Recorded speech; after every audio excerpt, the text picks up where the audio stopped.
Uh, on last lecture, we have discussed the equivalence of two DFAs, and this we have done through the comparison table for the given DFAs. We have made a comparison table consisting of n plus 1 columns,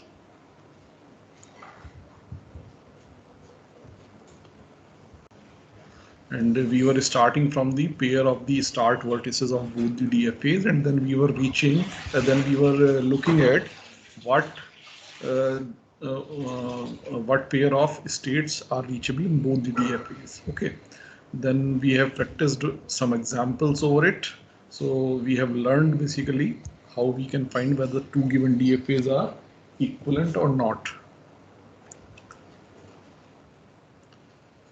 Our today's agenda is to obtain an epsilon and FA from the given regular expression. Basically, our agenda is to find an FA from a given regular expression. So meaning thereby we have regular expression with us and we wish to find the FA corresponding to it.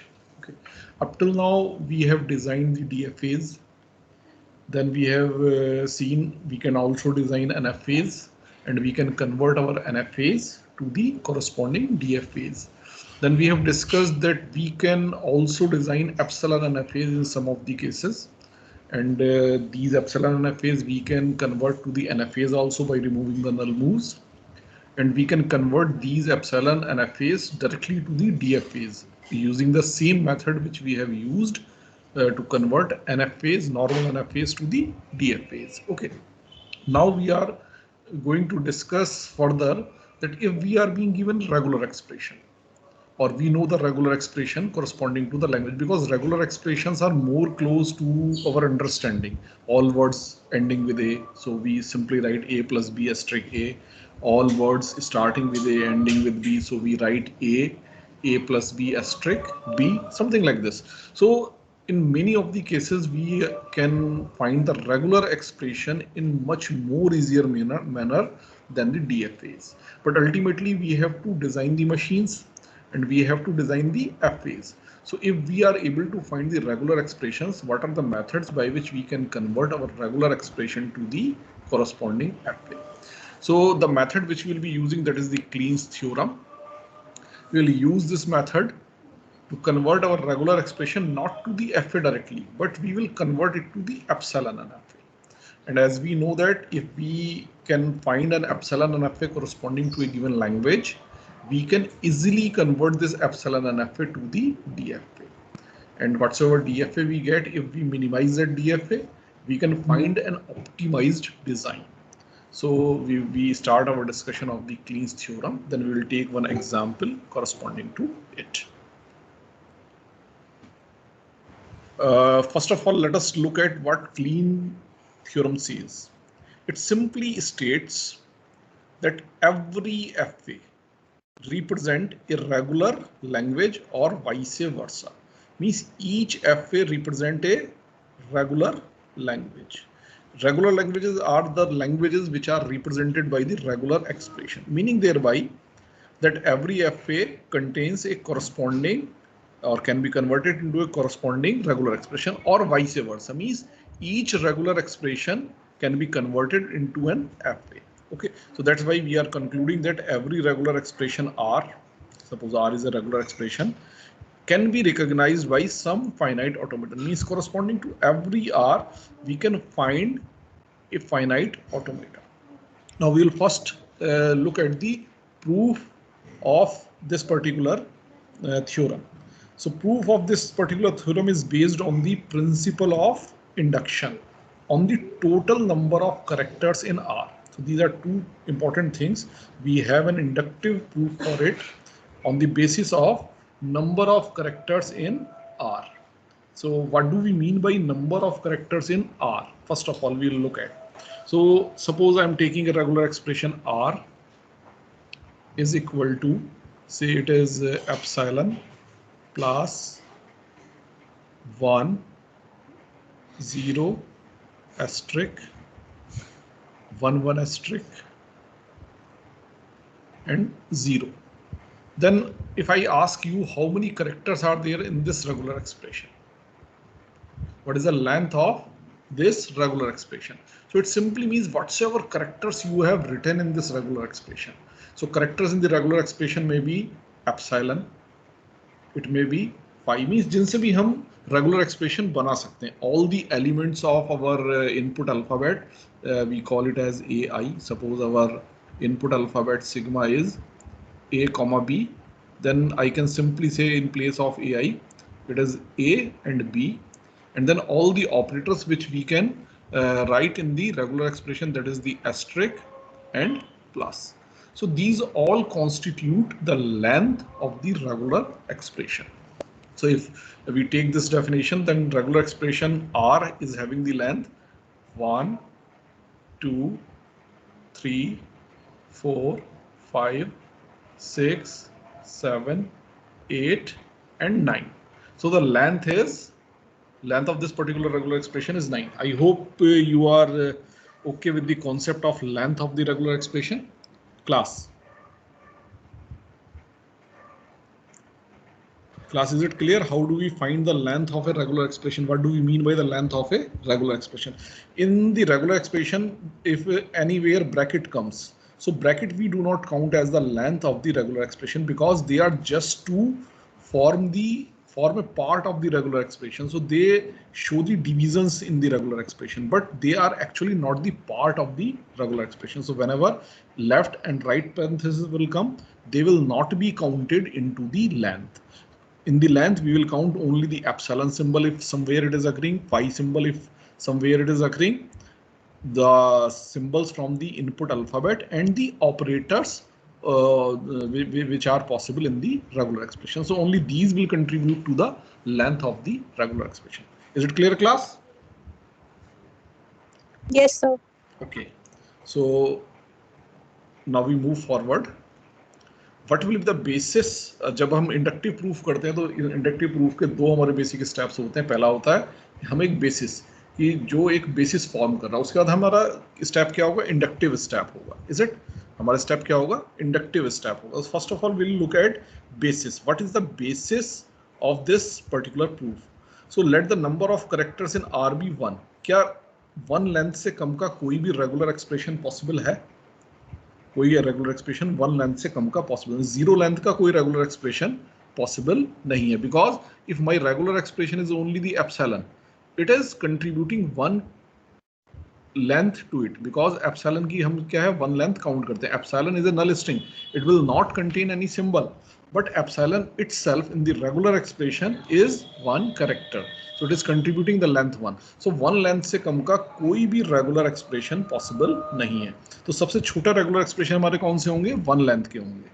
And we claim that we can find the FA corresponding to it. Means if R is a regular expression of length 1, for all such regular expression we can find the FA corresponding to it. To see this, we have to first find all the regular expressions of the length 1. Okay, so let's see. All the regular expressions of the length 1 may be these three. Number 1, R is equal to epsilon. Okay, means it is representing a language which rejects everything. So which contains only the null string. So it accepts only one thing, that is the null string. Everything else will be rejected. The second language, the second regular expression may be R is equal to phi. So this is corresponding to the null set. So in this language, everything will be rejected. Even epsilon will not be accepted here. Okay. And then the next regular expression may be of the form R is equal to AI, where each AI belongs to the epsilon. So AI is a symbol from the input alphabet. क्या इसके अलावा कोई और regular expression possible है? यानी कि अगर मेरा सिग्मा ये है A, B, सो 1 लेंथ की एक तो एप्सिलॉन तो रेगुलर एक्सप्रेशन बनेगी, फाई एक रेगुलर एक्सप्रेशन बन सकती है, ठीक है, और रेगुलर एक्सप्रेशन 1 लेंथ की बन सकती है single A which will be representing the only string A, and अगली रेगुलर एक्सप्रेशन क्या बन सकती है? B. इसके अलावा कोई और रेगुलर एक्सप्रेशन जिसकी लेंथ 1 हो बन सकती है? नहीं बन सकती. So only these 3 regular expressions of the length 1 are possible. R is equal to epsilon, R is equal to phi, R is equal to AI. So everybody understood this concept that there will be only 3 regular expressions of the length 1 whatsoever is the input alphabet. केवल इन 3 form की regular expressions possible है, इसके अलावा किसी और form की regular expression possible नहीं है. Is it clear class? Yes, sir. Okay. Now what we'll do, we will find the FAs corresponding to it. We claim that corresponding to each such expression of length 1, we can find an FA. Just look at, these are the FAs corresponding to these regular expression. You just look at the first one, R is equal to epsilon. So only null will be accepted. So null accept करना है, तो ये हमारी start state है. The only state is the start state and this is the final state as well. Okay. अगर ये final state भी है, तो मेरा null accept होगा. अब देखिए मैंने कोई और transition इस पे से नहीं बना रखा है. It is basically an NFA. It is basically an NFA. Okay, I'm not claiming that this is a DFA. I'm not claiming this. So it is an NFA. So that's why मैंने आगे कोई भी symbol नहीं बना रखा, तो everything else will get rejected. Only null will be accepted. Now come on the second expression. Again on the same lines, there is only state which is the start state, and there is no final state, and there is no transition going out. So because there is no transition going out and there is no final state, so nothing will be accepted. Even because start state is not the final state, so null will also be rejected here. Okay, so this is R is equal to phi, the language of language where everything will be rejected. It is accepting nothing. Now R is equal to AI. So I will be having a start state, and on AI, on the symbol given, on the regular expression symbol given, I will transit to a state which is the final state. Is it? So only this AI will get accepted because the start state is not final state, so null will get rejected. If AI comes, then this AI will be, suppose this AI is equal to, suppose my alphabet was A, B, and suppose my AI was A. So basically I will be writing A here. So on A I will reach to the success. Okay. If I will get a B, because I do not have any transition out of this first state for B, so B will get rejected. Is it? So only on A I will reach to the final state, and अगर A के बाद भी मेरा कुछ आ गया final state पे आने के बाद, so that will also get rejected. Okay. So only the single word A will be accepted. So this will be the regular, this will be the FA corresponding to the to this particular regular expression. So it is proved that corresponding to each regular expression of length 1, we are able to find an FA. We are able to find an FA. Is it clear, class? Yes, sir. Okay. So now we move to the second step, that is the inductive step. Now in the inductive step, we assume that theorem is true for all regular expressions with n characters or less. Inductive step हम कैसे perform करते हैं? n के लिए assume करते हैं और n+1 के लिए प्रूफ करते हैं. Is it? आपने 11th 12th में किया होगा. Okay, so we are assuming that theorem is true for all regular expressions with n characters or less. यानी कि हम क्या assume कर रहे हैं कि हमारे पास n characters या उससे कम characters की अगर कोई भी regular expression है तो उसके corresponding एक FA हमारे पास है. Is it? So this we are assuming. अगर ऐसा है तो then we must prove that it is also true for all regular expressions of the length n+1 characters. अगर हम इस काम को कर पाए तो हमारी थ्योरम क्या हो जाएगी? By induction प्रूव हो जाएगी. So for this let us take a regular expression R which have the n+1 characters. If regular expression R have n+1 characters, then all the possibilities which are possible will be these three. R is equal to P plus Q, R is equal to PQ और R is equal to P star. क्या इसके अलावा कोई और possibility है जिससे हम regular expression बना सकते हैं? Just tell me. अगर कोई भी रेगुलर एक्सप्रेशन n+1 कैरेक्टर्स की है तो वो या तो इस फॉर्म में होगी कि दो रेगुलर एक्सप्रेशंस का यूनियन होगी, या दो रेगुलर एक्सप्रेशंस का कॉन्केटिनेशन होगी, या फिर एक रेगुलर एक्सप्रेशन का क्लोजर होगा. इज इट और नॉट? इसके अलावा कोई चौथा मेथड है हमारे पास रेगुलर एक्सप्रेशन बनाने का? Class, does we have any other method for forming the regular expression? केवल इन तीन तरह की रेगुलर एक्सप्रेशन हमारी पॉसिबल है, या तो union of two regular expression, या concatenation of two regular expression, या फिर closure of a regular expression. इसके अलावा चौथी कोई पॉसिबिलिटी हमारे पास नहीं है। अब यहाँ पे P और Q क्या है? P and Q are also the regular expressions having n characters or less। अब ये P और Q n characters या उससे कम की होंगी, ये कैसे हम शो करें? जस्ट लुक एट R की लेंथ क्या है? n+1। R is in the form of P plus Q, तो यानी कि एक लेंथ तो इस प्लस में चली गई। अब P और Q दोनों की लेंथ n से लेस होगी, क्योंकि अब जब 1 यहां चला गया तो बची हुई लेंथ क्या है? केवल n बची। बची हुई लेंथ क्या बची? n, और n में P भी आ रहा है और Q भी आ रहा है, तो यानी P और Q दोनों की ही लेंथ क्या होगी? n से छोटी होगी। So length of P and Q both will be lesser than n। Is it okay और not class? So what we have done, we have found a regular expression of length n+1 where in the form of P plus Q, where both P and Q are having length lesser than n. Is it clear, class? Yes, sir. On the similar lines, if we take this format, R is equal to PQ, that is the concatenation, and we say that length of R is equal to n+1. So it is the concatenation of two regular expressions. किसी regular expression की minimum length क्या हो सकती है? 1। Is it और not? किसी भी regular expression की मिनिमम लेंथ क्या हो सकती है? 1। Suppose this Q is either epsilon और फाई, और it is a single symbol of your alphabet. Okay, so the length of Q is suppose 1. Then the length of P will be equal to what? N. Is it or not? Suppose length of Q is 2, then the length of P will be equal to n-1 and so on. Is it? यानी कि इसी तरह से अगर suppose P की length 1 है, minimum possibility इसके लिए क्या है? P की लेंथ 1 है तो Q की लेंथ n होगी। यानी कि किसी भी कंडीशन में P या Q दोनों में से किसी की भी लेंथ n से ज्यादा नहीं हो सकती। यानी कि both P and Q are having length less than और equal to n। So if we take this format that R is a concatenation of two regular expressions, then certainly जिन भी दो regular expression से concatenate करके इसको बनाया गया है, उन दोनों ही regular expression की length या तो n या n से कम होगी। Is it clear, class? Class, is it clear? Yes, sir. Okay.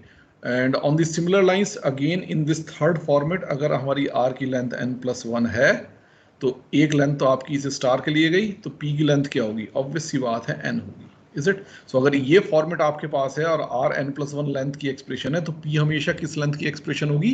n length की एक्सप्रेशन होगी, बट n से ज्यादा नहीं होगा। सो यानी कि इन तीनों ही केसेस में हमने क्या देखा कि जिन भी एक्सप्रेशन से हमने इस नई एक्सप्रेशन को बनाया है, उनकी लेंथ या तो n है या n से लेस है। Now by induction hypothesis we can assume that P and Q can be recognized by FAs, and we say these FAs are G and H. We are giving name to these FAs, G and H respectively. Is it? So अब हमारे पास यानी कि अगर G और H P और Q के लिए हैं, तो हमें करना क्या है? We have to form an FA for R with the help of the FAs known for P and Q।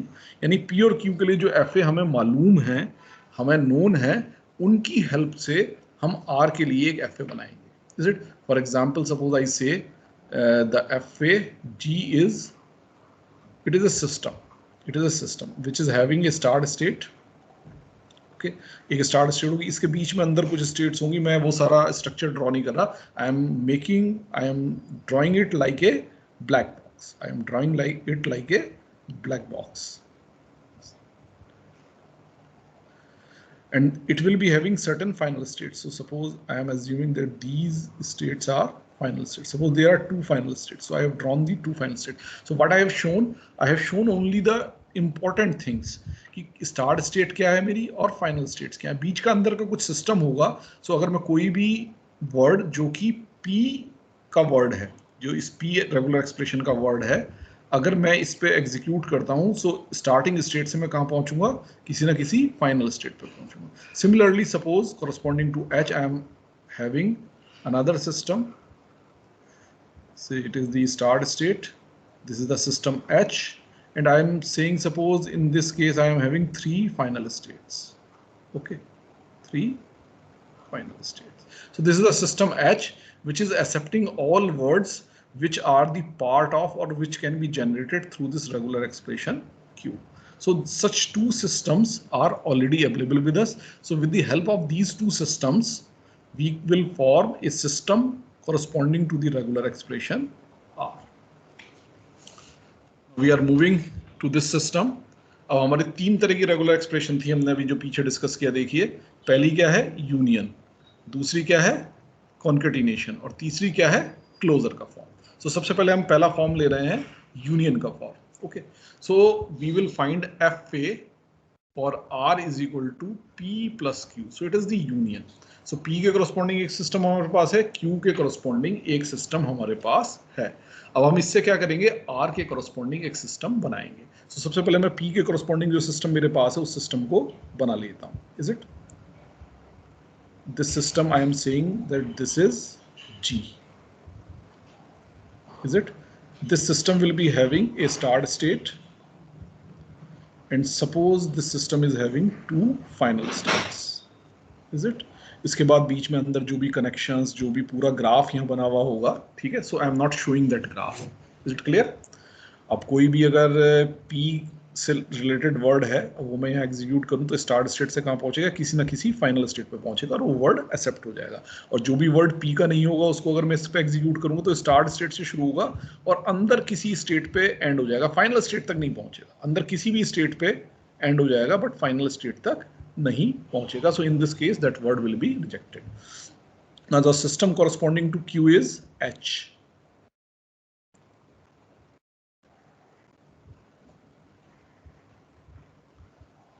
And it is also having a start state, and as we have assumed that it is consisting of suppose 3 final states. So this number I am just taking, so it may be any number as per the system. Okay, so हमारे पास दोनों system हो गए, P के corresponding भी, ये हमारा P के corresponding system है, ये हमारा Q के corresponding सिस्टम है. अब हम R के corresponding एक सिस्टम बनाने जा रहे हैं. So ये सिस्टम हम कैसे बनाएंगे? What we'll do, we will create a start state.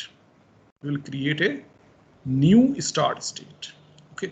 और इस नई start state से ये जो दोनों सिस्टम हैं, इनके start state पर मैं क्या करता हूँ, एक एप्सिलॉन ट्रांजिशन ड्रॉ कर लेता हूँ. Is it? मैंने क्या किया, एक एप्सिलॉन ट्रांजिशन ड्रॉ कर लिया दोनों की स्टार्ट स्टेट पर. Is it? सो अब इस सिस्टम में स्टार्ट स्टेट कौन सी रह गई? देखिए, now it is no more the start state, now it is also no more the start state. So पूरे सिस्टम की मेरी स्टार्ट स्टेट क्या हो गई, ये जो मैंने नई स्टार्ट स्टेट बनाई है. Is it? और जो G की फाइनल स्टेट्स हैं और जो H की फाइनल स्टेट्स हैं, इन सभी फाइनल स्टेट्स को मैं इस पूरे सिस्टम की फाइनल स्टेट बना देता हूँ. Is it? So this will be an FA corresponding to R. अब क्वेश्चन ये है कि ये कैसे, अब अगर एज ए सिस्टम देखें तो you can treat it something like this. Okay, मैं कलर चेंज कर लेता हूँ. Then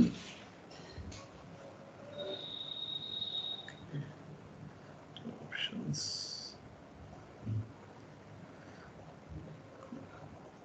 suppose I am taking green colour. Okay, so I make a system. So this is my new system. Boundaries.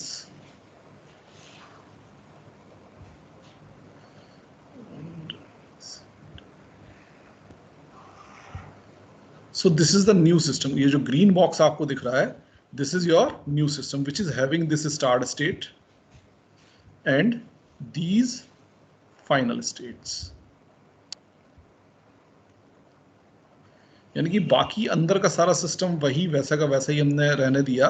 हमने क्या किया, केवल इसका एक जो है, इसकी जो फाइनल स्टेट्स थी उनको नए सिस्टम की फाइनल स्टेट अज्यूम किया और एक नई स्टार्ट स्टेट बनाई. उस नई स्टार्ट स्टेट से दो एप्सिलॉन ट्रांजिशन इन दोनों ही सिस्टम की स्टार्ट स्टेट पे लेगा. अब क्वेश्चन ये है कि ये R के सारे वर्ड्स को एक्सेप्ट कैसे करेगा. अब R में कौन से वर्ड्स होंगे, या तो P के वर्ड्स होंगे या फिर Q के वर्ड्स होंगे, इसके अलावा कोई और वर्ड्स थोड़ी होंगे. Suppose your L1 is suppose AB comma BA, suppose, and suppose your L2 is, the second language is suppose BB, like this. So what will be the union of this? Union of this will be AB, BA and BB. So L1 union L2 will be equal to AB, BA and BB. So all the words which are either part of the first set or the part of the second set will be the part of this new set. In the similar manner P के जितने भी words हैं जो P से represent होते हैं वो सारे words R से भी अब represent होंगे, या फिर Q के जितने भी words हैं वो सारे words भी R से represent होंगे. तो R में कौन से words आएंगे? वो सारे वर्ड्स जो या तो P के अंदर हैं या Q के अंदर हैं. यानी कि अब इस नए सिस्टम को अगर मैं कोई भी वर्ड P का या कोई भी वर्ड Q का देता हूं तो इट शुड बी सक्सेसफुल, और बाकी सारे वर्ड्स क्या होने चाहिए? रिजेक्ट होने चाहिए. सपोज मैं P से कोई वर्ड चूज करता हूं और यहां से स्टार्ट स्टेट से इसको रन करना शुरू करता हूं. ओके, सो स्टार्ट स्टेट से शुरू किया. अगर वो P का वर्ड है तो उसको मैं एक्सेप्ट करा सकता हूं. कैसे एक्सेप्ट करा सकता हूं? मैं वर्ड से कुछ भी नहीं लेता, मैं एप्सिलॉन मूव लेता हूं और जो स्टार्ट स्टेट ऑफ G है यहां पहुंच जाता हूं. ठीक है, अब अगर P का कोई वर्ड मैं स्टार्ट स्टेट ऑफ G से अगर स्टार्ट करता तो G की फाइनल स्टेट पर पहुंचता. अब मैं क्या कर रहा हूं? In this case also, I am first taking an epsilon move, epsilon transition, reaching to the start state of this system G, and then running this word. तो जिस तरह से वो वर्ड यहाँ इस स्टार्ट स्टेट से इस फाइनल स्टेट तक पहुंचता, उसी तरह से वो वर्ड अब भी इस स्टार्ट स्टेट से इस फाइनल स्टेट तक पहुंचेगा, इस स्टेट से इस फाइनल स्टेट तक पहुंचेगा. यानी अल्टीमेटली इस पूरे सिस्टम की किसी एक फाइनल स्टेट पे मैं पहुंचूंगा. यानी स्टार्ट स्टेट से मैंने शुरू किया, उस वर्ड के फिनिश होने पे मैं सिस्टम की फाइनल स्टेट पे पहुंच गया. तो इसका मतलब क्या है? वो वर्ड इस सिस्टम पे एक्सेप्ट हो गया. यानी पी वाला जो सिस्टम है, पी के जो वर्ड्स हैं वो सारे के सारे इस नए सिस्टम पर भी एक्सेप्ट होंगे. सिमिलरली अगर मैं क्यू का कोई वर्ड लूँ, सो अगेन सेम मैं कर सकता हूँ. यहाँ से स्टार्ट स्टेट से शुरू करूंगा. सबसे पहले एक एप्सिलॉन ट्रांजिशन लूंगा. कहाँ पहुंचने के लिए? इस क्यू वाले सिस्टम ये जो क्यू वाला सिस्टम है H, इसकी जो स्टार्ट स्टेट थी उस स्टेट पर पहुंचने के लिए. उसके बाद फिर इस स्टेट से जैसे भी मैं वो वर्ड नॉर्मली एग्जीक्यूट करा था वैसे ही वो वर्ड एग्जीक्यूट होगा, तो मैं H की किसी ना किसी फाइनल स्टेट पर पहुंचूंगा. और अब H की जितनी भी फाइनल स्टेट है वो चूंकि इस नए सिस्टम की भी फाइनल स्टेट है, तो यानी कि मैंने इस नए सिस्टम के स्टार्ट स्टेट से शुरू किया और वर्ड के एंड पर इस नए सिस्टम की एक फाइनल स्टेट पे पहुंच गया. यानी मेरा वो वर्ड क्या होगा? एक्सेप्ट होगा. यानी कि क्यू का कोई भी वर्ड हो वो इस सिस्टम पे भी एक्सेप्ट होगा. यानी कि ये पूरा जो सिस्टम है ये P के भी सारे वर्ड्स को एक्सेप्ट करेगा, Q के भी सारे वर्ड्स को एक्सेप्ट करेगा. So this it will represent the regular expression R which is the union of P and Q. I hope it is clear class.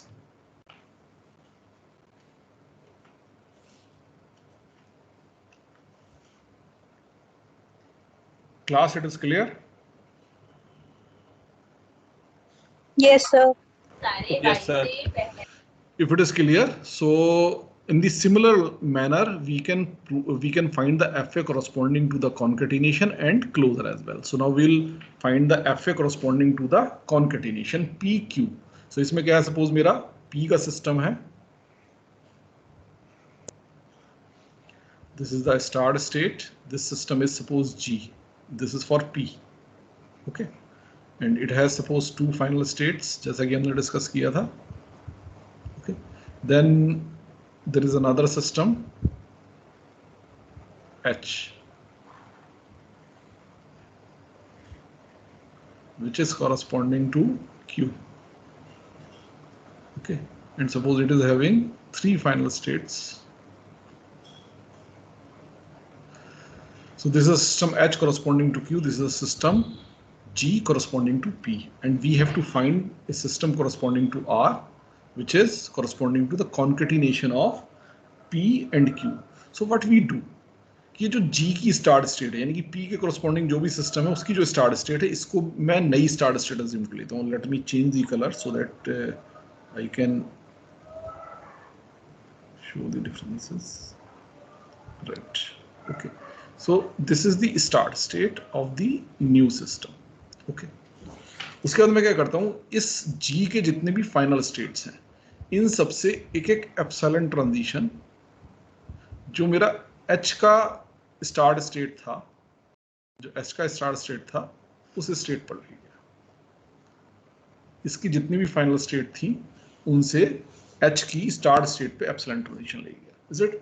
और जो H की जितनी भी फाइनल स्टेट थी उनको मैंने क्या बनाया, इस सिस्टम की नई फाइनल स्टेट बना लिया। यानी कि अब जो जी की फाइनल स्टेट्स थी वो पूरे सिस्टम की फाइनल स्टेट नहीं है, now they are the normal states, they are the normal state, they are not the final states. लेकिन एच की जो फाइनल स्टेट थी वो अब इस पूरे सिस्टम की फाइनल स्टेट है। सो अगर मैं सिस्टम को ड्रॉ करूं तो this system is something like this. अगर इस बॉक्स को मैं ड्रॉ कर रहा हूं, it is like this.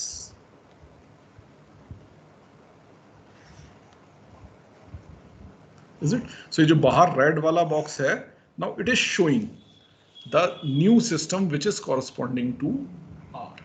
Okay, इस सिस्टम में क्या हो गया, यानी कि जी की तो मैंने स्टार्ट स्टेट ली, एच की फाइनल स्टेट्स ली, और जी की जितनी भी फाइनल स्टेट्स थी उनको एच की स्टार्ट स्टेट से एप्सिलॉन ट्रांजिशन के थ्रू कनेक्ट कर दिया।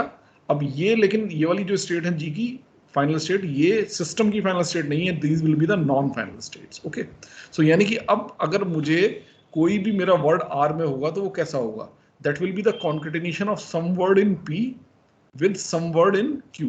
Suppose मेरा L1 AB है और BA है, and suppose मेरा L2 BB है, is it?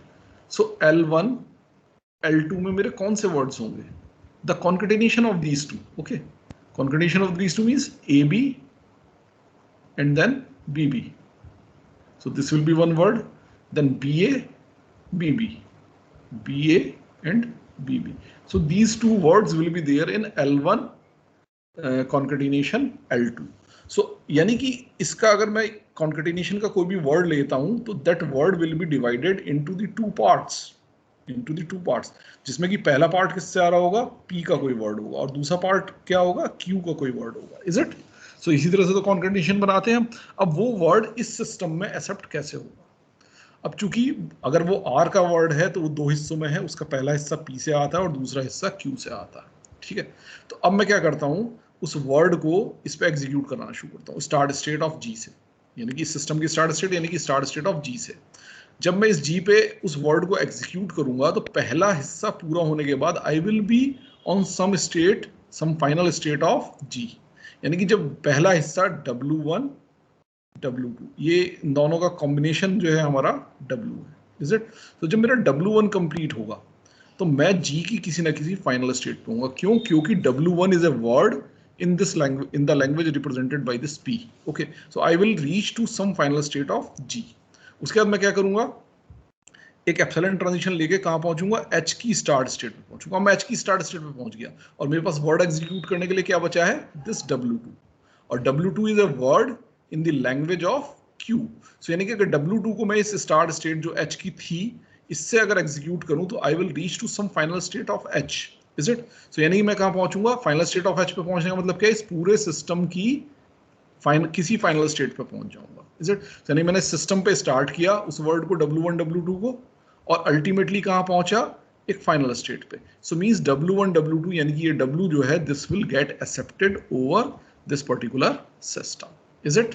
Is it okay? So all words which are the concatenation of the two languages represented by P and Q will be accepted over this FA. So it is clear to the class. So we can find an FA corresponding to R is equal to PQ if we know the FA is corresponding to P and corresponding to Q. Class. Is it clear? Yes, sir. Okay. Now we move to the next one, that is the closure. So closure will be of the form of R is equal to P star, कि कोई already existing regular expression है उसका मैंने closure लिया है। So इस तरह से मैंने इस R को बनाया है। So यानी P के corresponding जैसे मैंने assume किया था कि मेरे पास एक system है G जिसकी एक start state है, this is a system G, और suppose इसकी ये दो फाइनल स्टेट है, इज इट? अब मुझे क्या चाहिए, ये तो मेरा P के कॉरस्पॉन्डिंग सिस्टम है, लेकिन मुझे सिस्टम किसके कॉरस्पॉन्डिंग चाहिए, P स्टार के, यानी कि R के कॉरस्पॉन्डिंग। तो इसके लिए मैं क्या करता हूं कि मैं एक नई स्टार्ट स्टेट बनाता हूं, और ये ना केवल स्टार्ट स्टेट होगी बल्कि it will be a final state as well, it will be a final state as well. ये ना केवल स्टार्ट स्टेट होगी बल्कि एक काम करते हैं, इसका कलर चेंज कर लेते हैं, बिकॉज सो दैट वी में look between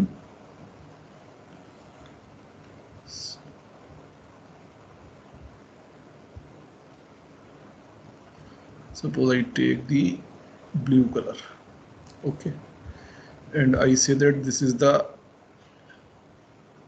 start as well as final state of the new system, अब इससे मैं क्या करता हूं कि इससे एक एप्सिलॉन ट्रांजिशन तो ले जाता हूं इस G की स्टार्ट स्टेट पे, और इस G की फाइनल स्टेट से जितनी भी फाइनल स्टेट है उनसे एक एक एप्सिलॉन ट्रांजिशन मैं इस स्टेट पर ले आता हूं. Is it? So this will be the system corresponding to your closure. Okay. अब अगर इसका मैं बॉक्स बना लूं, so this box will be something like this. थोड़ा सा टेढ़ा मेढ़ा बॉक्स बनेगा क्योंकि इसमें स्टार्ट स्टेट और फाइनल स्टेट एक ही है. So जो बाहर वाला मैंने सर्कल बनाया है ये, this is the box. बल्कि इसको बॉक्स के फॉर्म में बना लेता हूँ. Is it? बल्कि थोड़ा गड़बड़ हो गया, एक मिनट इसको इरेज कर लेते हैं.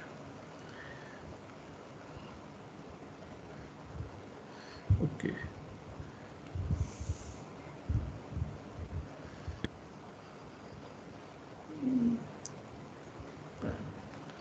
Okay, so this will be the box.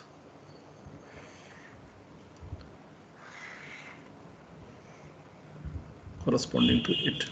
अब यहाँ देखिए चूंकि फाइनल स्टेट भी स्टार्ट स्टेट है तो इसलिए यहाँ भी शो होगी और यहाँ भी शो होगी, तो इसलिए बॉक्स मेरा मैंने किसी कॉर्नर पे ले लिया है. ठीक है, अब इसको आप कैसे भी बना लीजिए, इसको समझना है बस केवल आपको. This will be the start state as well as final state. और जो ये फाइनल स्टेट ऑलरेडी थी, now these will be the normal state. They will not be the final state of the system, they will be the normal states. Is it?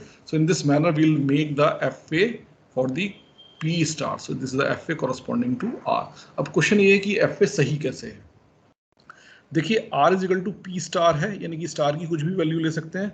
So R में जो words होंगे those will be the concatenation of multiple words from P.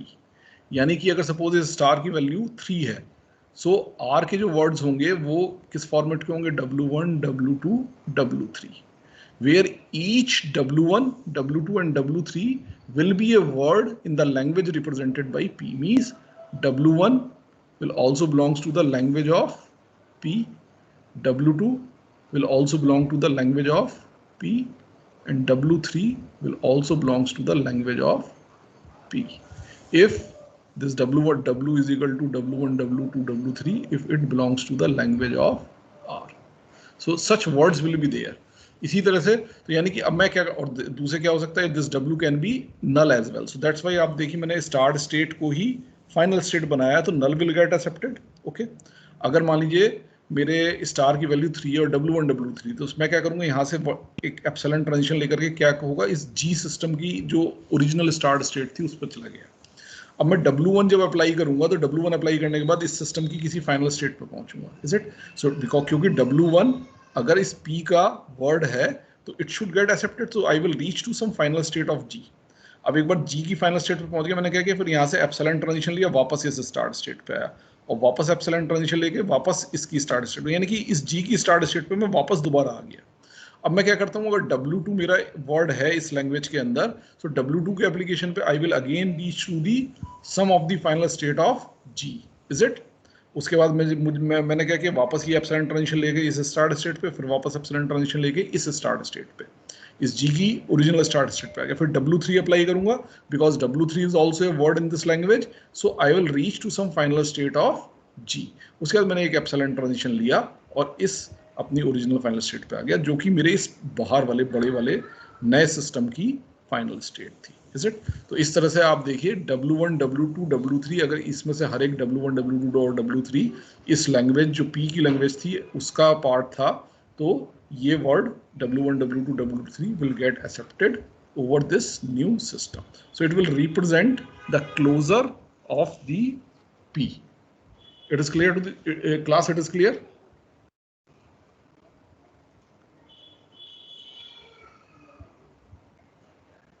Class, it is clear?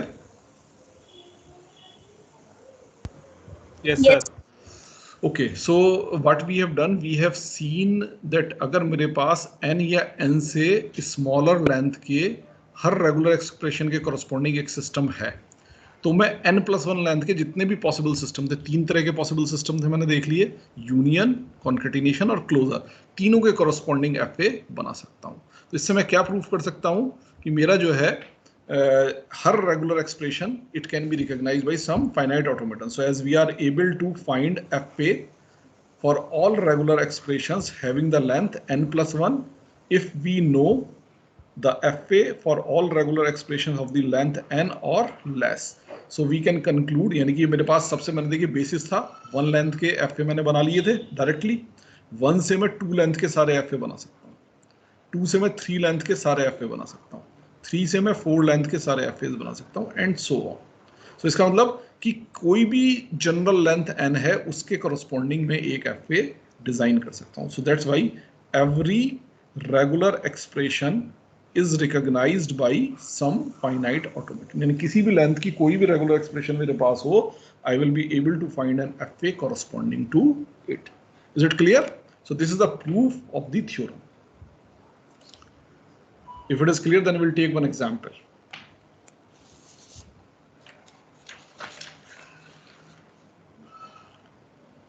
Class, is it clear? Yes, sir. Yes, Okay. sir. So now we'll take one example. We are taking a regular expression.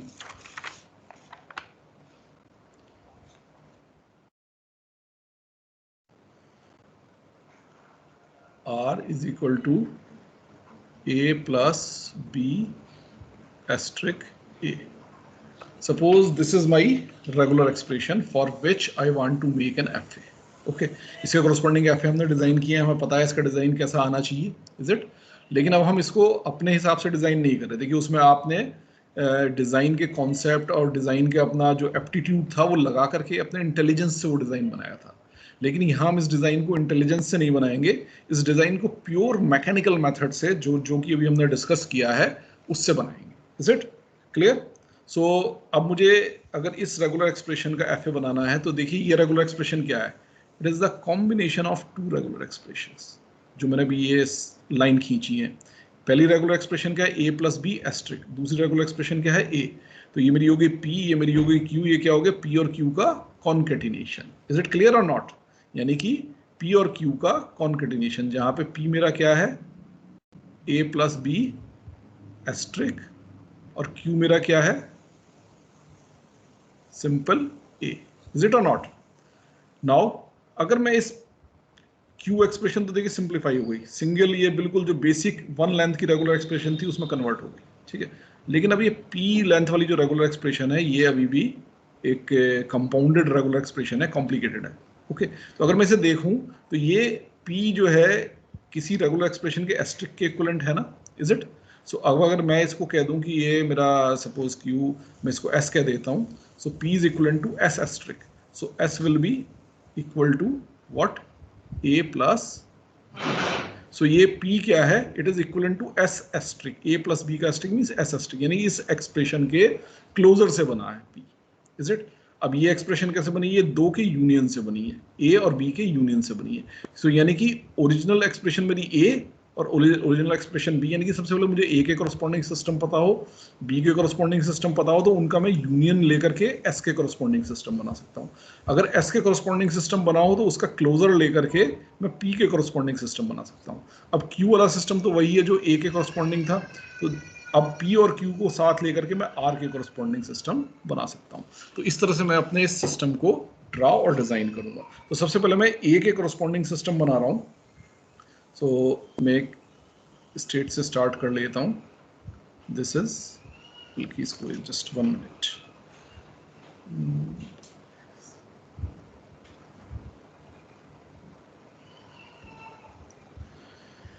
मैं एक system बनाता हूँ A के corresponding,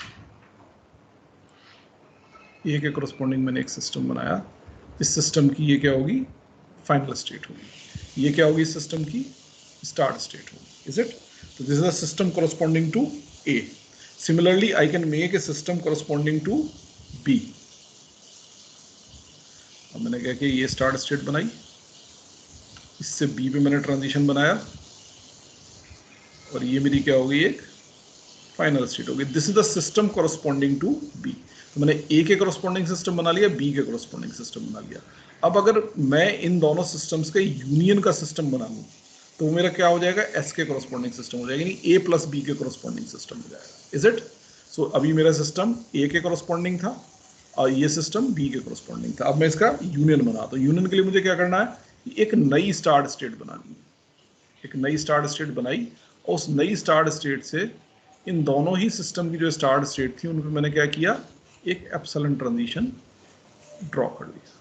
is it? और जो final state थी system की, इन दोनों सिस्टम की, उन दोनों फाइनल स्टेट्स को एज इट इज रहने दिया। यही तो मेरा सिस्टम था। आप देखिए, अगर मैं इसको ये ड्रॉ करूं यहाँ पे, तो ये मेरा जो है इतना हिस्सा क्या है, इट इज जी। अगर ये ड्रॉ करूं यहाँ, इतना हिस्सा क्या है, इट इज एच। ओके, अब मैंने क्या किया, नई स्टार्ट स्टेट बना करके अगर मैं इस पूरे को ड्रॉ करूं, जहां मैं सर्किल पॉइंटर मूव करा रहा हूं, this is your whole system corresponding to A plus B. Is it clear, class? Is it clear? Now we have made a system corresponding to A plus B. Class? Yes, sir. Okay. अब A plus B तो बन गया। अब मुझे क्या करना है, A plus B का एस्ट्रिक जो है वो डिजाइन करना है। क्या डिजाइन करना है? A plus B का एस्ट्रिक, ये सिस्टम डिजाइन करना है। सो A plus B का एस्ट्रिक डिजाइन करने के लिए मैं क्या करता हूँ, एक स्टार्ट स्टेट डिजाइन करता हूँ जो कि फाइनल स्टेट भी हो। Okay, and I say that this is my start state of new system. Okay, अब मैं क्या करता हूँ, इस न्यू सिस्टम की स्टार्ट स्टेट से एक एप्सिलॉन ट्रांजिशन जो ऑलरेडी एग्जिस्टिंग सिस्टम है इसकी स्टार्ट स्टेट को ले जाता हूँ। अब देखिए, ये और ये जो इनिशियल सिस्टम्स की स्टार्ट स्टेट थी, now they are not the start state, they are intermediate in between states. Start state क्या है सिस्टम की, ये, और मैंने जो नया सिस्टम डिजाइन किया उसकी स्टार्ट स्टेट मैंने क्या बनाई, ये। तो यहां से एक एप्सिलॉन ट्रांजिशन मेरे को लेकर के जाना है, कहां, इसकी स्टार्ट स्टेट। सो ये मेरा एप्सिलॉन ट्रांजिशन ड्रॉ हो गया जो एग्जिस्टिंग सिस्टम की स्टार्ट स्टेट पे गया। अब ये स्टार्ट स्टेट नहीं रही। अब स्टार्ट स्टेट क्या है, केवल ये वाली स्टार्ट स्टेट मेरी जो है रह गई। Is it? अब इसके बाद क्या करना है कि ये जो एग्जिस्टिंग सिस्टम था इसकी जो भी फाइनल स्टेट थी उनसे एक एक एप्सिलॉन ट्रांजिशन कहाँ लाना था, इस नई स्टार्ट स्टेट पे, जिसको मैंने फाइनल स्टेट भी बनाया है। ओके, सो इनसे एक एक एप्सिलॉन ट्रांजिशन इस नई start as well as final state पे आ गया, और साथ में जो स्टेट्स हैं ये अब फाइनल स्टेट नहीं रहेंगी। Okay, so let us erase these as the final states.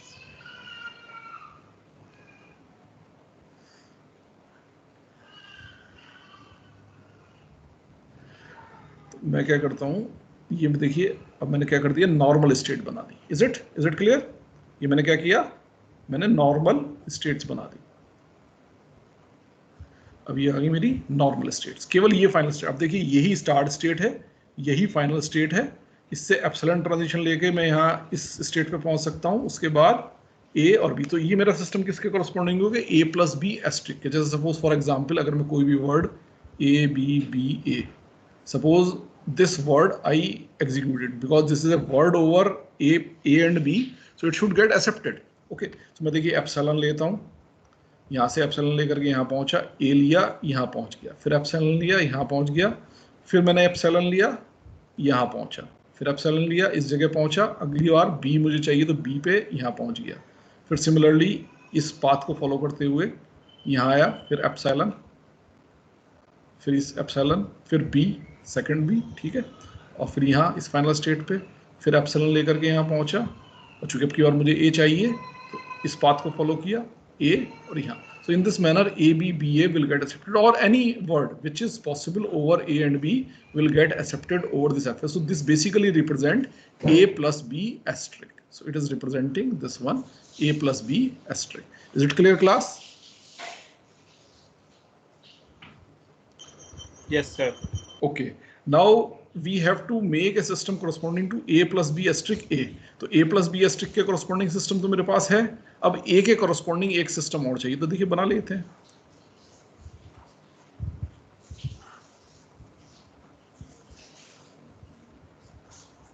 ये मेरा क्या, किसके corresponding system हो गया, a के corresponding। ये है a plus b asterisk के corresponding, ये है a के corresponding। अब मुझे क्या करना है, इन दोनों systems का concatenation करना है। कॉन्केटेनेशन में मैं क्या करता था कि जो मेरे पहले system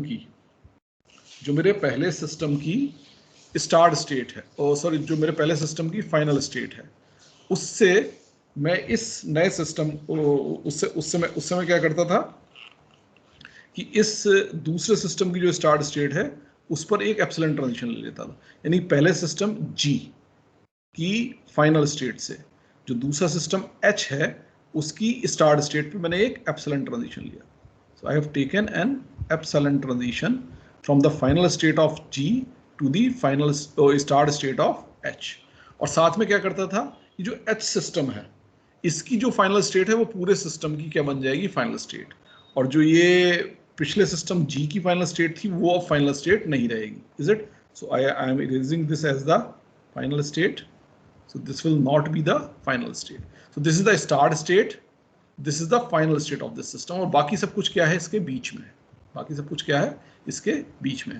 So this is the system corresponding to A plus B asterisk A. It is clear, class? If you have any doubt, you can ask. Is it clear? Yes, sir.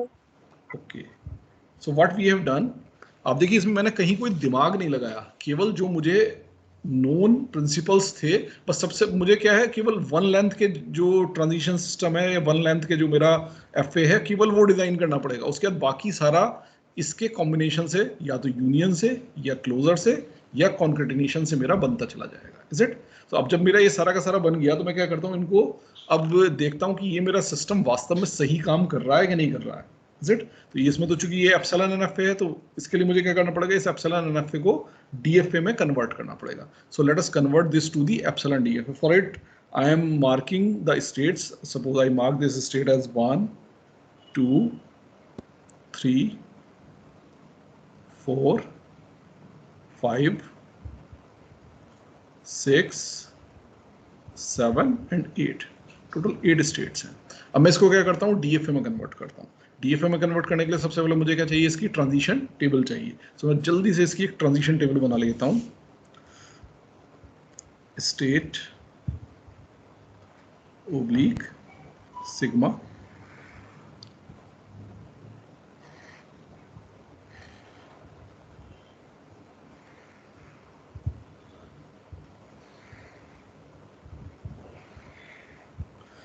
ये मेरे सिंबल्स कौन कौन से, A B epsilon. Okay, so start state मेरी कौन सी है इसमें, 6 is my start state. Okay, 6 is my start state, बल्कि स्टार्ट स्टेट 6 से क्या मैं सीधे 1 से बना लेता हूँ। Just 1 minute.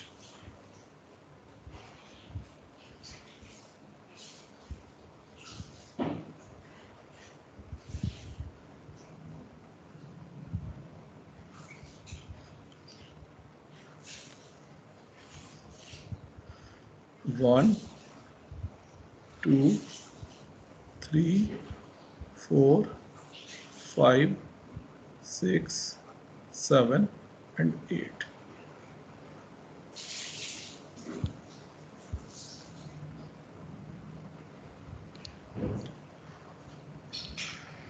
On 1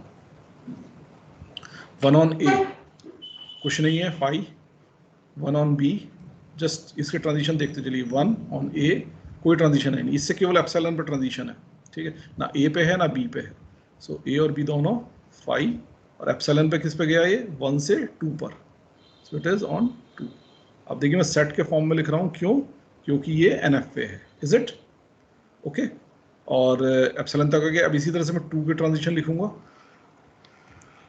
2 के ट्रांजिशंस, 2 का transition on A it is 3. Sir 4 पे भी गया, Okay, दोनों पे जा रहा है। okay, yes, you are right, let me correct it.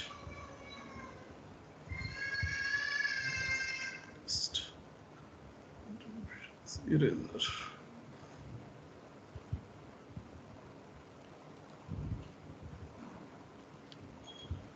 It is 2,4. Is it?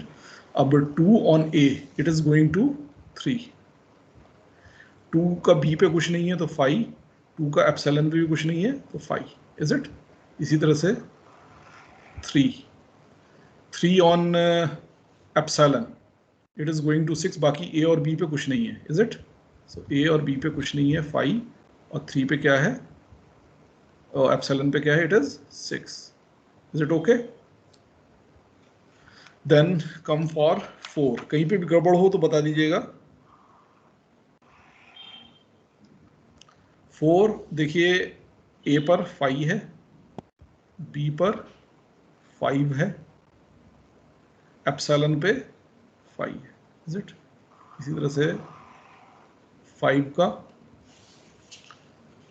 का ए और बी पर 5 है और एप्सिलॉन पे 6 है।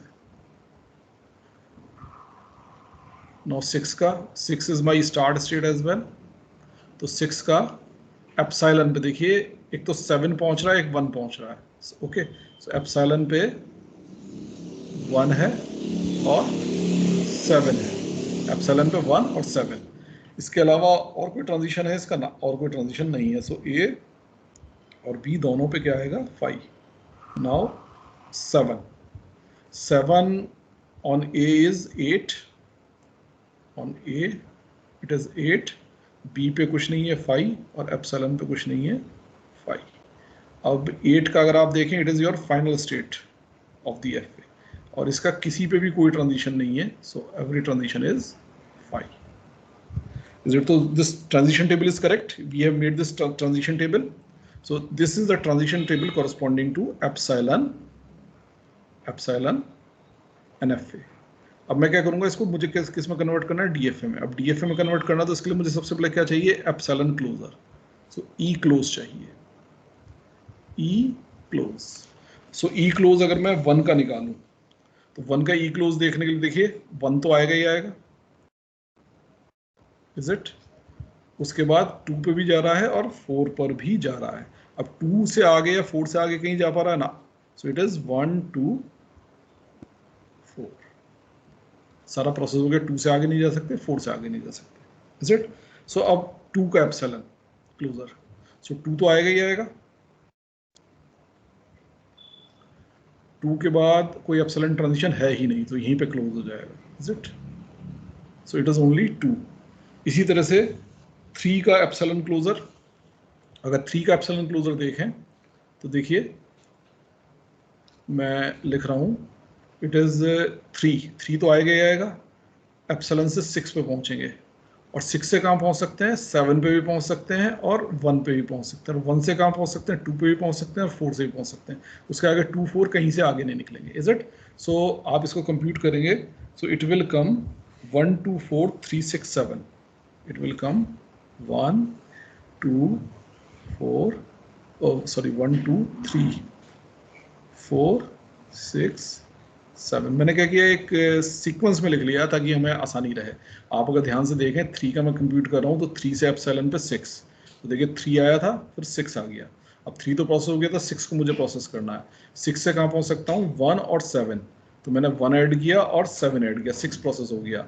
अब देखिए 7 को प्रोसेस किया, 7 से आगे मैं नहीं बढ़ सकता, तो 7 वाला यहीं पे क्लोज हो गया। लेकिन 1 से आगे बढ़ सकता हूँ, 2 और 4 पे जा सकता हूँ, तो 1 प्रोसेस किया तो 2 और 4 ऐड हो गया।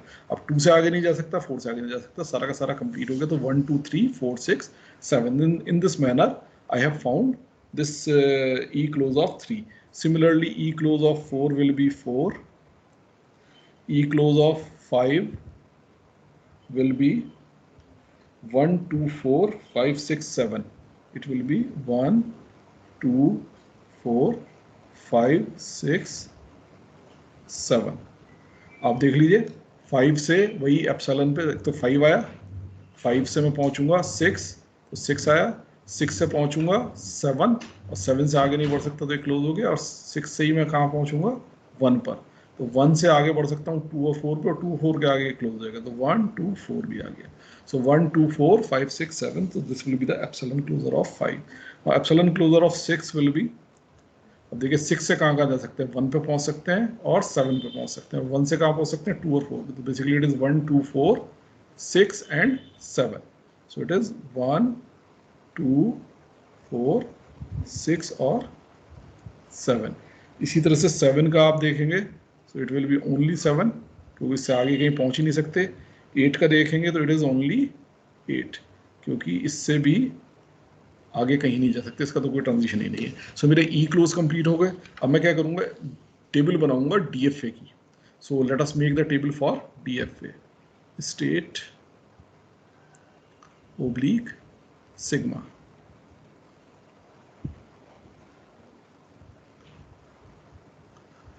On A and on B। सबसे पहले स्टार्ट स्टेट, देखिए इसकी स्टार्ट स्टेट क्या है, 6, बट चूंकि ये एप्सिलॉन एंड एफ है तो सिंपल 6 नहीं लेना है, इसका एप्सिलॉन क्लोजर लेना है, इज इट। सो 6 का एप्सिलॉन क्लोजर क्या है, 1 2 4 6 7। सो यहाँ कौन सी स्टेट आएगी, 1 2 4 6 7। सो this will be the state which will be the start state, is it. अब 1 2 4 6 7 ऑन ए, यानी कि 1 2 4 6 और 7 का ए पर, 1 2 4 6 और 7 और इनका यूनियन, तो 3 और 8 आ जाता है, इज इट। बट 3 और 8 सीधा नहीं लिखना, 3 का एप्सिलॉन क्लोजर यूनियन 8 का एप्सिलॉन क्लोजर, और 3 और 8 के एप्सिलॉन क्लोजर का यूनियन करेंगे। देखिए 3 का एप्सिलॉन क्लोजर आ रहा है 1 2 3 4 6 7, 8 का एप्सिलॉन क्लोजर क्या आ रहा है 8, यानी कि 1 2 3 4 6 7 8, is it. So 1 2 3 4 6 7 8। So 1 2 3 4 6 7 and 8. So this will be the, oh sorry, this state I should write here, 1 2 3 4 6 7 and 8, is it. This I have written here. Now 1 2 4 6 7 on B. So 1 on B, 2 on B, 4 on B, that is 5, 6 6 7, 6 on B is 1 7, sorry 6 on B is 5 and 7 on B is 5, so it is only 5. So it is the epsilon closer of 5. Epsilon closer of 5 is 1 2 4 5 6 7. It is 1 2 4 5 6 7. अब देखिए चूंकि दोनों ही state नहीं थी, 1 2 3 4 6 7 8 अभी यहाँ नहीं आई थी, तो इसलिए मैंने यहाँ लिखी थी। 1 2 4 5 6 7 भी नहीं है, तो ये भी मैं यहाँ लिख लेता हूँ, 1 2 4 5 6 7 5 6 7। Just 1 minute. Options eraser.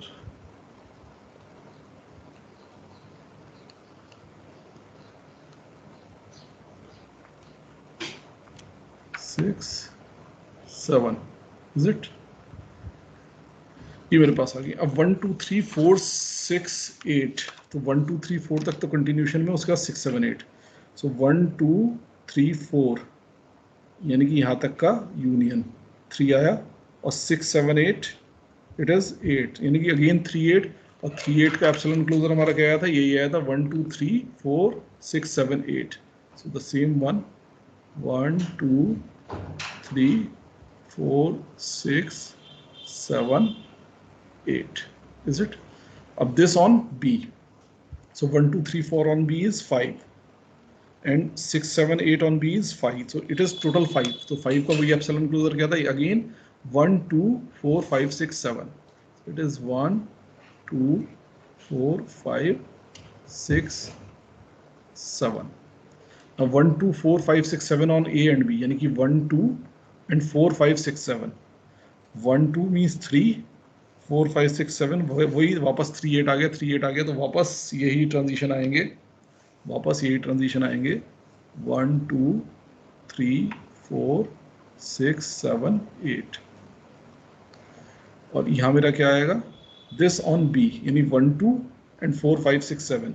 So 1 2 is 5 and 4 5 6 7, ये 5 का वही एप्सिलॉन क्लोजर 1 2 4 5 6 7। अब अगर मैं इस ट्रांजिशन टेबल को सीधे इसको ए एज्यूम कर लूँ, इसको बी एज्यूम कर लूँ और इसको सी एज्यूम कर लूँ, तो आप देखिए यहाँ मेरी एंट्रीज क्या आई हैं, बी बी एंड बी, और यहाँ एंट्रीज मेरी क्या आई हैं, सी C and C. Is it? अब इसका मैं जल्दी से एक DFA बना लूँ, अच्छे से फाइनल स्टेट रह गई। तो देखिए इसकी फाइनल स्टेट आपकी क्या है, 8 है। तो इन जिस स्टेट में से भी 8 आ रहा हो, देखिए इसमें 8 नहीं आ रहा, इसमें 8 आ रहा है, तो ये मेरी क्या होगी, ये मेरी फाइनल स्टेट हो जाएगी। सो माई B will be the final state. यहाँ पे 8 आ रहा है, नहीं आ रहा। ओके, अब मैं फटाफट से इस FA को ड्रॉ कर लेता हूँ। A मेरी start state, on A I am going to B, on B I am going to C, on A I am going to the state capital B, on B I am going to the state capital C. Is it? अब B मेरी final state भी है, तो मैं इसको final state बना लेता हूँ। B on A, it is remaining to itself B. B on small b, it is going to capital C. So on small b, it is going to capital C. अब capital C on A, it is moving to B. Capital C on A, it is moving to B. And capital C on small b, it is remaining to itself, that is capital C. So आप देखिए ये मेरी state बन गई, ये मेरा FA आ गया. Now you can understand that this FA is corresponding to A plus B STK. All words ending with B will be accepted over it. Okay. अब इसको अगर आप मिनिमाइज कर लें तो आपका जो है मिनिमाइज्ड DFA आपको मिल जाएगा। हमने मिनिमाइजेशन के ड्यूरेशन में जब एग्जांपल्स देखे तो उसमें ऑलरेडी हमने इस FA को जो है मिनिमाइज किया हुआ है। ओके, एक बार करके देख लेते हैं। इसको फटाफट से जल्दी से मिनिमाइज करते हैं। Pi 0 is equal to what? Final state एक तरफ, नॉन फाइनल स्टेट एक तरफ। Okay, so it is B and it is A comma C. Is it? ये पाई 0, पाई 1। अब पाई 1 में B तो एज इट इज आएगा क्योंकि ये सिंगल स्टेट है, फर्दर ब्रेक हो ही नहीं सकती। A और C को चेक करना है। सो A और C को चेक करने के लिए देखते हैं A स्मॉल a पे कहाँ जा रहा है। A स्मॉल a पे जा रहा है B पे, और जो C है आपका वो स्मॉल a पे कहाँ जा रहा है, वो भी B पे, यानी दोनों स्टेट B B। तो A की पार्टीशन में होंगे। आप देखिए A की पार्टीशन में कोई प्रॉब्लम नहीं है, तो इसको B पे ट्राई करते हैं। तो capital A on B is going to C and capital C on B is moving to itself, that is C, again the same state, so it will be in the same partition। इस वाले partition में आपकी word, लेकिन same partition में है दोनों पे, यानी कि A और B दोनों इनपुट सिंबल्स पे कोई प्रॉब्लम नहीं है, वो जो है सेम पार्टीशन में आ रहे हैं, यानी कि ये A और C नेक्स्ट लेवल पे भी साथ आएंगे। आप देखिए pi 0 is equal to pi 1 हो गया। इसका मतलब क्या है कि pi 0 will give me the final set of equivalence classes. So यानी इसके कॉरस्पॉन्डिंग मेरी स्टेट बनेगी। तो मेरी एक स्टेट बनी किसके कॉरस्पॉन्डिंग? A और C के कॉरस्पॉन्डिंग, और दूसरी स्टेट बनी मेरी B के कॉरस्पॉन्डिंग। अब जो B के कॉरस्पॉन्डिंग, चूंकि B इसकी फाइनल स्टेट थी, तो B के कॉरस्पॉन्डिंग जो भी क्लास होगी या जो भी स्टेट होगी, ये यहाँ भी फाइनल स्टेट होगी। यहाँ मेरी स्टार्ट स्टेट A थी, तो A के कॉरस्पॉन्डिंग जो भी क्लास थी वो मेरी क्या होगी? स्टार्ट स्टेट होगी। अब इसके ट्रांजिशन कंप्लीट कर लेते हैं। अब देखिए A on A was going to B, सो A या C किसी को कह दो, on A it was going to B, सो on A it is moving to B।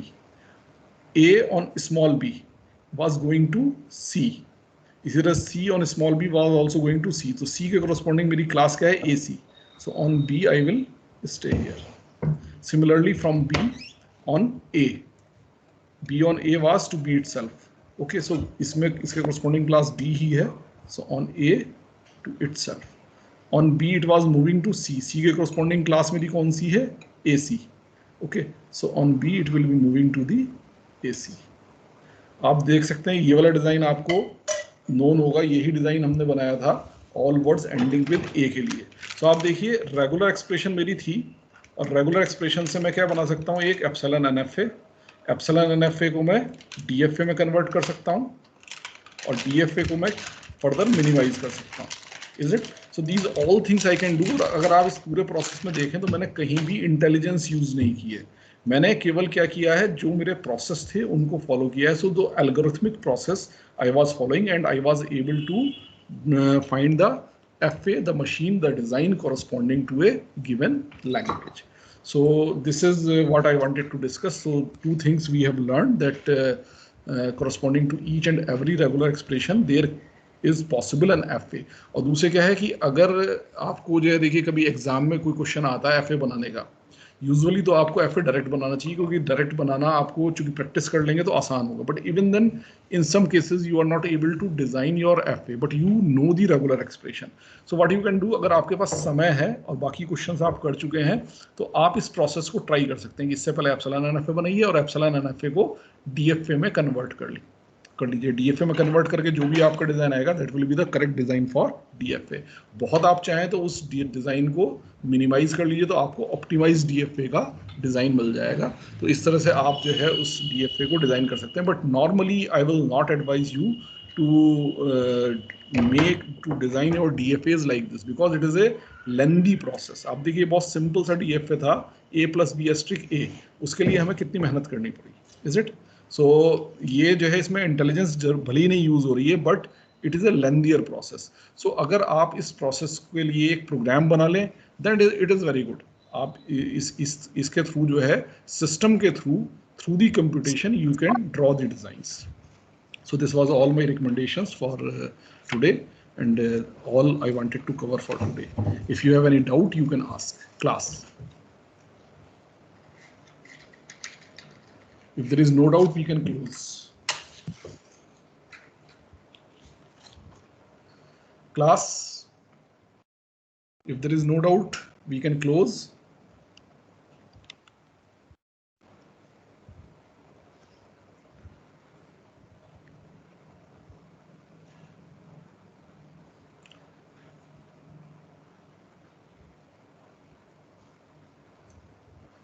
So I'm closing the lecture. If you have any doubt, you can ask. Are you hearing my voice? Yes, sir. Okay.